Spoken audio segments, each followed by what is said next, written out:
Hi, this is Roger. Playing games again. How many people said thanks for dropping by in their heads then? Some people may have said it out loud. Anyway, thanks for dropping by. I got a busy day today. I was naughty yesterday and watered very little. I was playing about with other things basically, and one of those things was that. And guess where it is now? And guess where it will be in there again later today. But I wanted to get that one in first thing this morning because I want the bucket for other things and I want that out of the way while I'm doing it. So it's a massive watering day today. Looking back in my notes, and I always analyse the weather I've had, because obviously apart from the mounted orchids, some of which get watered every day, things like the bare roots every day at this time of year, and others at least every other day. And if the weather's really warm and the temperatures are up, they're every day as well. But it is weather dependent, which isn't strictly speaking true because the weather's outside, but what happens outside affects what happens inside. If the sun's out and it hits the glass, the temperatures go up. The temperatures go up, all sorts of automated functions kick in, the foggers are on most of the time. See, now, I mean, at the moment, it's quite early in the day, although it's a lot later than I wanted it to be. It's 10 o'clock in the flipping morning. I should have been at this at like 8:30, 8:45, really. But just looking at some readings around here, we've got about 20, 21 degrees, something like that, and we're at just over 80% humidity. Now, that's a pretty good growing environment. I'm quite happy with that, but I'd prefer that temperature during the day to be up around the 25, 26 mark.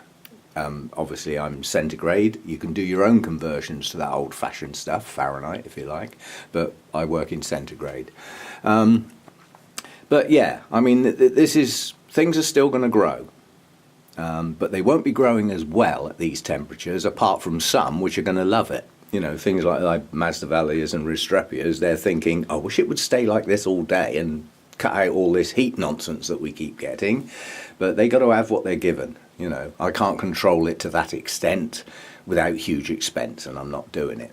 But as it's a watering day, given what Rick's been up to lately, and he's put a few items of thought in my mind to have a think about things as I go round. So as I go round today, I'm going to pick on a few things and just go over my thoughts as to what I'm going to do. And it'll be based on, does this need watering or not? First decision. And if I water it, do I feed it and at what level?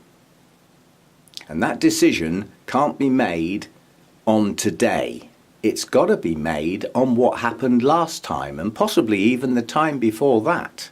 It's a sequence of events, and with a couple of little snippets of information that I didn't have before, that has become a little more important. So as I go round, I'm going to pick on a few plants and just discuss the thought process of what I'm doing with that plant today as I go round watering. Now, unfortunately, that does mean I need different sorts of water. Some don't want any feed in today. Some want a nice low level feed today. Some will get a higher level feed today. Well, you've seen how I water in the past. That's a bit fiddly, but it's all taken care of because of the sequence I water in and where I keep my plants. So all my plants that need to stay wet, like my Masdevallias, Paphiopedilums, Restrepias, things like that, they're all nicely together. So that when I come to water them, I can make a collective decision and have the appropriate water ready for them. And then I can dump that and think about what comes next, you know, and there's a sequence to it. And that sequence helps me chop and change as I go round. But as I said, we'll have a look at a few plants and just decide, you know, have a think about what that plant's had over the last few waterings and when and how long ago and things like that, and what I decide to do for it today as I go round. And that will include still wet, not getting watered. So it'll miss a run. And I can think of two that are probably in that category. My two Neophanesias came off their mounts because they weren't doing as well as they ought to be. And looking at the traditional ways of planting them, they live in moss. In the main, that's how most people grow them. and you see some smashing plants. And I thought, well, I want mine to be smashing plants. I also want the flipping things to bloom, but that's another story. But first of all, obviously, they had to adapt to what was a change from some moss around them on a mount to actually living in sphagnum moss, which stays wet quite a long time. And until it's almost dry, they're not getting any more water. I'm not keeping them waterlogged just because they're in moss, and that's a very easy thing to do if you grow in moss. It's very easy to keep your roots waterlogged, and if your moss is compacted, you're excluding air, you're starving the roots of oxygen. If they're keel over, if you do that over a long period of time, you'll lose the roots. They've got to have some air around them, they need that oxygen around them, and they need air, you know, somewhere in there. So if you do grow in moss, don't pack it down with your fist when you're loading the pot up. Just put it in there gently and gently press and leave room for some air movement. And strangely enough, watering a plant in that environment has a hell of an effect on the plant, because moss is relatively tightly, you know, packed. I'm not on about banging it down with your fist, but it is quite a tight media. There's not a lot of air space in there. And do you know what happens when you pour water in through a pot like that? You change the air. Yeah, you effectively flood that plant, so you've just removed all the air, and then all the water drains out the bottom and pulls in fresh air. That's actually quite important. And if your moss is really compacted, that's probably just not going to happen. So let's have a look at a few plants. Okay, plant number one. This is a Restrepia. It's quite a large plant as Restrepias go. It's doing quite well. It's having a little bit of a mad blooming at the moment. It's got quite a few blooms, some still coming, some just going. Yeah. Nonetheless, it's doing okay. So, decision process for watering. First of all, how wet is it? It's not. Now that's actually a little drier than it should be. These should stay moist. I always let mine get almost dry before I water them, and that's a little bit too dry. You can see how fine those roots are. Little tiny fine roots, as a general rule, do not like to get dry. Big fat strappy ones usually come into that wet dry cycle. It's just a general, it's not a rule, but it's not a bad guideline. So anyway, that one's quite dry, it needs a good soak. So what did I do last time? Last time I watered that, it was fed. And it was fed at about 150 parts per million.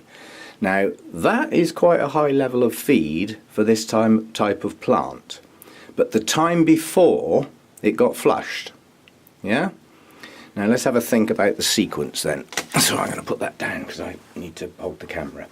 Okay, so let's go back to the point at which it was not far off being dry and it got flushed.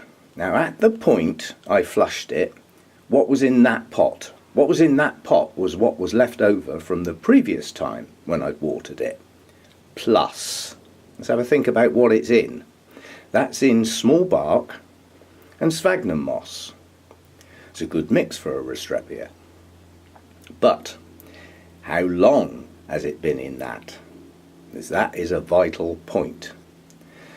The orchiata bark has a period when there's virtually no breaking down going on, but the wetter it stays, the shorter that period will be. But certainly for sort of 3 to 6 months, the orchiata bark stays stable. Yeah? The moss, not so much. Quite honestly, if moss stays wet, it's starting to break down almost immediately at a pretty steady rate. So let's have a think then. What would have happened in that pot following the flush? The flush would have been no feed and a pH of neutral, around 7. And that water would have gone through the pot and out the bottom and left the pot hydrated. Now what's going to happen to that moisture in that pot? I'll tell you what's going to happen. The pH is going to drop. So any moisture left in that pot at that time would have changed from a pH of 7, and it would have gradually dropped down to a lower value. Yeah? Now it's not going to drop down to a silly low value simply because the plant hasn't been in that pot that long and that media is not breaking down incredibly fast. At the point it gets to that stage, the plant needs coming out of the flipping pot. That's the way to lose your roots, is leave them in media that's breaking down fast. Just don't do it. I think I could add more plants to the list of lost plants through that than anything else before I knew any better. Okay, you know, when you haven't got the knowledge, that's fine, but when you have and you still carry on with bad habits, you're going to lose some plants. It's not worth it. Keep your media reasonably fresh. So, okay, so that's what would have happened in that pot. So at the time I watered it, now we're on to the last time, I fed it. So what would have been in the pot at that time? Looking at the gap between the two, it was probably almost dry, and any moisture that was left in that pot would have quite a low pH. Not silly low, but quite low. And then I'm going to add some feed in. So my RO water started at TDS of next to nothing, negligible, and a pH of 7. I added my fertiliser in to about 150 parts per million. That would have added a balanced set of nutrients in, and it would have lowered the pH, probably down to 6 something, probably around 6.2, 6.3. In that era, in that ilk. Okay, so the pH in my pot would have been quite low. I pour my feed and my water through the pot. I've now changed everything in that pot. Whatever was in there is now gone and been replaced with what I've just watered it with. And at that pH, following on from what Rick said about pH and hydroponics, magnesium would have been available for that plant at that pH level. So the plant could happily absorb most of the nutrients quite happily, slowly. These aren't high feeders, but it would have got most of what it needed except for one thing. It probably didn't get much calcium. But then let's think about what happened after that point. After that point, what's in the pot would have reacted with the remaining media, and slowly but surely the pH would have dropped. And in this type of pot, with the length of time and the age of the media, by the time it got to today, the pH would have dropped low enough that with the remaining moisture in that pot, the calcium would have become available. So do I need to fiddle around and muck about with this plant? Answer no. All I need to do is carry on doing what I've always been doing, which in the case of these types of plants, they're not high feeders. It gets a relatively low level feed, followed by a flush. Yeah? I don't really need to change anything. I'm happy with how this plant will be working in that media, in that pot, with the way I feed and water. So I can go ahead and do that one now. It's actually getting a flush today because it got fed last time, so that's easy. Pour water through till it's soaking wet, leave it to drain, put it back where I got it from. Easy. Okay, that's drowned it. When I water, I water. There's no pussyfooting around, dribbling around the edge or any of that. It gets soaked. So what have I just done to that pot? Hopefully, in the main, any residual feed in that media has just been flushed out. It's gone. So we're back to a relatively stable environment. You know, the water that went in had no feed in it and was at a pH of 7. I don't need to test it, I know that's how it comes out of my RO unit. Okay, so it's had a good flush. Now from this point till the next time I water it, the pH in the pot will change. It will lower. It's not going to make a huge amount of difference to that plant because in theory there's next to no nutrients left in there apart from any that might be generated by the breaking down process. But that isn't going to be much. Yeah? So that's thinking like what I did last time, what I did the time before, and going into the plan for what I'll do next time. Yeah? So it's not just throw water at the flipping thing, there is some thought that goes behind it. So that's that type of pot, that type of plant, and what I would do for it. So that's that one. Done. Okay, I'm going to put out a conundrum. This hasn't got an answer from me, but it's definitely a question. Okay, that's a Paphiopedilum. Now, quite a lot, not all Paphiopedilums, grow in areas like limestone, rocky faces and things like that, where there's often constant water, you know, trickling down and all that sort of stuff, and they hang in the crevices and in, you know, little sort of flat bits on the rocks. But it's generally accepted that a lot of Paphiopedilums, as a consequence of where they grow, would have that type of water. And what sort of water do we get? We get water with quite a high pH value. It's certainly going to be above 7, isn't it? It's going to be up towards 8. It's going to be heading up that way, depending on how much else there is, because it's also been found that an awful lot of these that grow in that area, they're actually sitting in little pockets where there's dead materials decaying, leaves and bits of stick and things like that, which would obviously change the pH and lower it down again. But let's have a think. It's traditional, not that I do it, to add things like dolomite lime to your pot. Yeah, because they like quite a high pH, and that would give you quite a high pH. Conundrum. What can't a plant absorb with a high pH? It's the old calcium again, isn't it? So have these plants evolved to do with a lot less calcium than perhaps others would get? Because if the pH stays constantly up towards the 8 mark, you know, have a think. And there's another thought for you. You know, if you add the things like the crushed oyster shells, some people use egg shells, dolomite lime, there's various things you can add to your pot to keep your pH higher. But what are you doing to the plant's ability to absorb nutrients? So unless it's the sort of plant that can do without what it can get at a lower pH, it might not be the best of ideas. Now, I'm not saying change what you do. If you do things and it works right, I am no expert on these bloody things.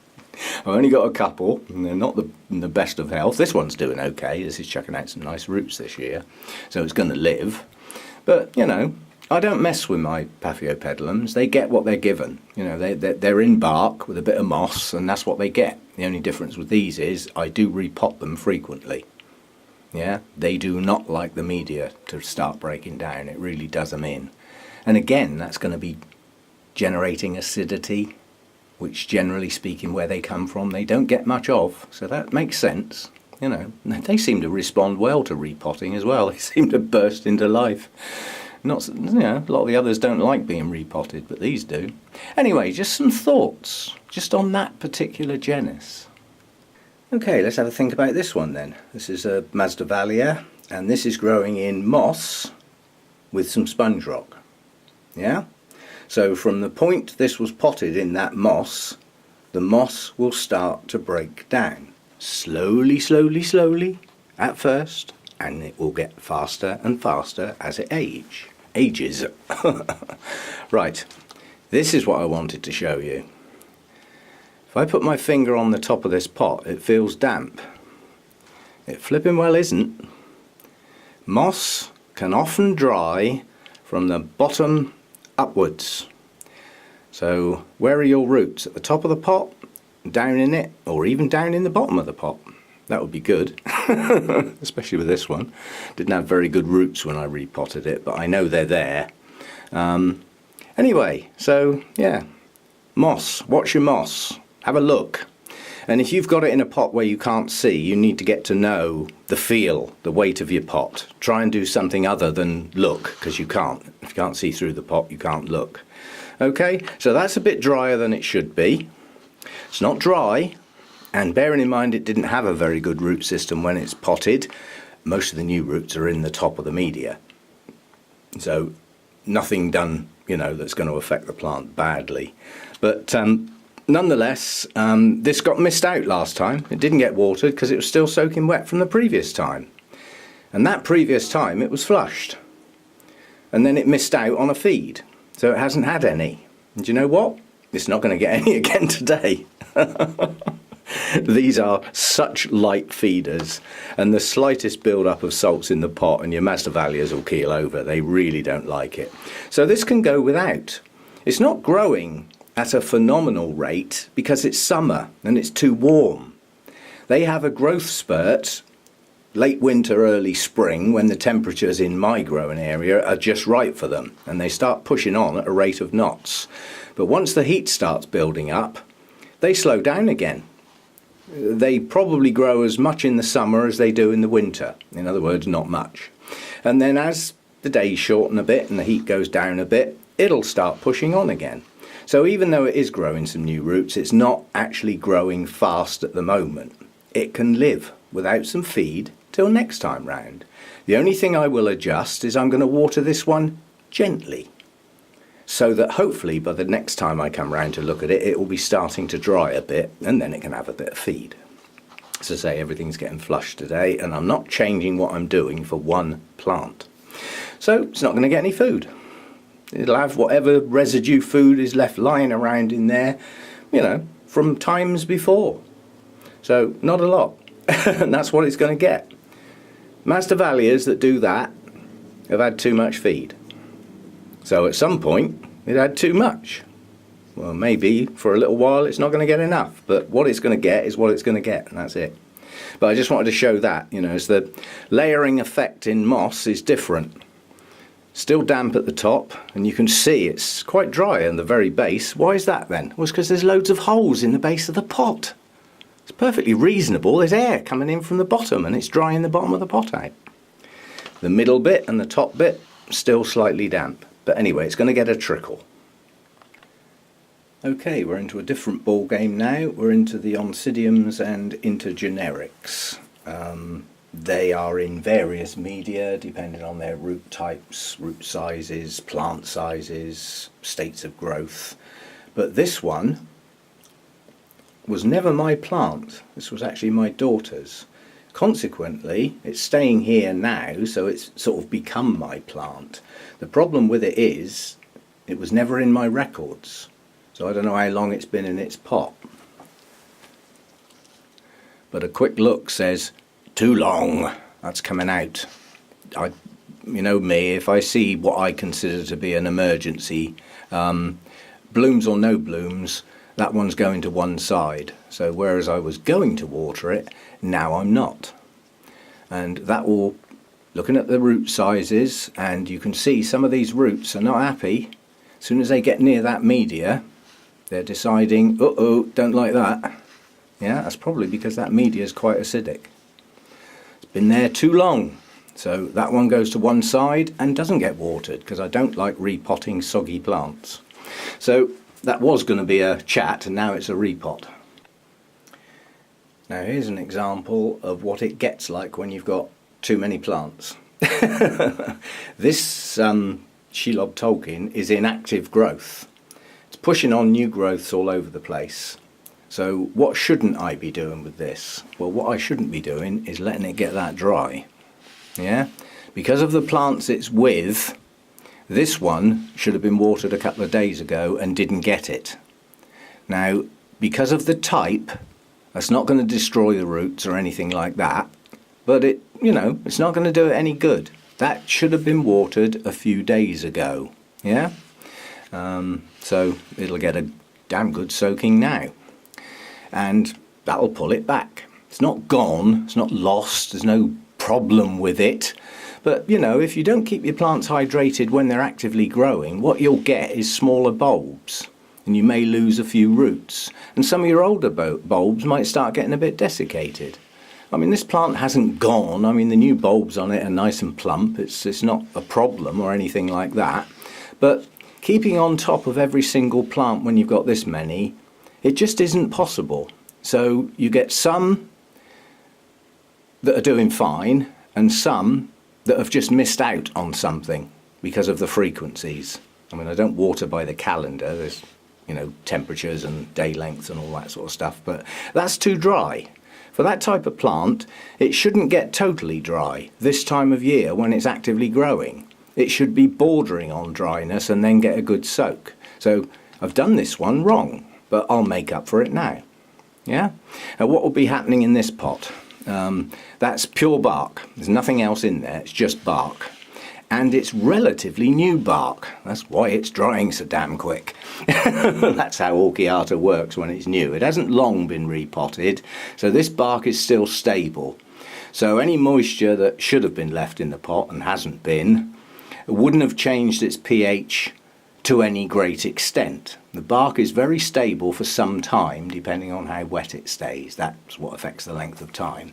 So what it's going to get now is a flush, along with everything else today. Nothing's getting fed today. There's a good reason for that. I broke my pH meter, and I want to start doing this swings up and swings down thing, you know, where a low level feed allows the magnesium uptake, and a higher level feed would allow the calcium, but I don't want to do the higher level feed, so I have to contrive a way of getting round that, and the way of getting round that is to still carry on using the low level feed, but add some citric acid in there to lower the pH every other watering. So certainly while things are in active growth, they will get one watering with no additives, just a low level feed.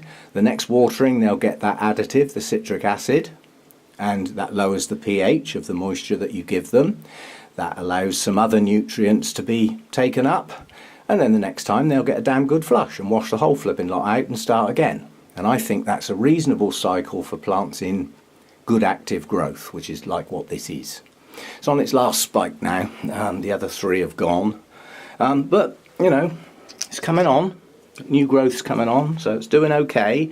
Just shouldn't have been allowed to get that dry, and it's a consequence of recently repotted plants mixed in with plants that have been in there a while. They dry at different rates, and that one should have been watered a couple of days ago. I'll do it now.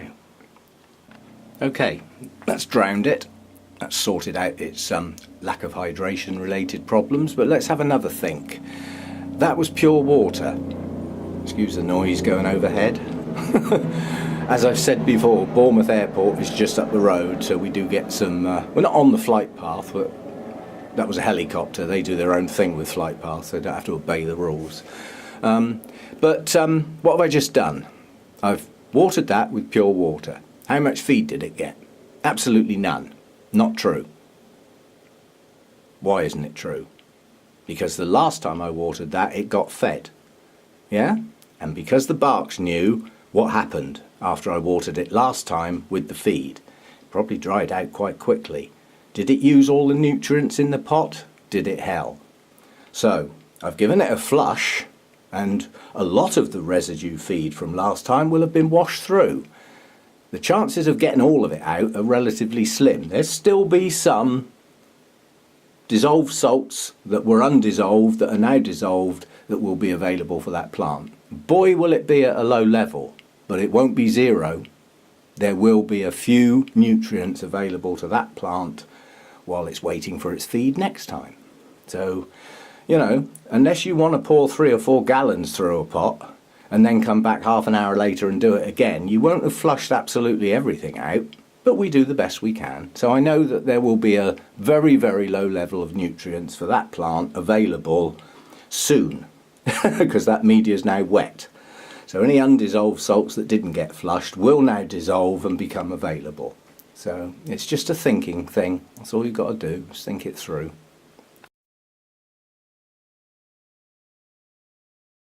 Thanks for visiting my channel. Hope you enjoyed this video. If you did, there are some others you could watch below. You can just click on the thumbnails. If you'd like to see more of my videos, please subscribe to my channel. You can use the link below. I post on most days, so hope to see you again soon. Thanks for stopping by.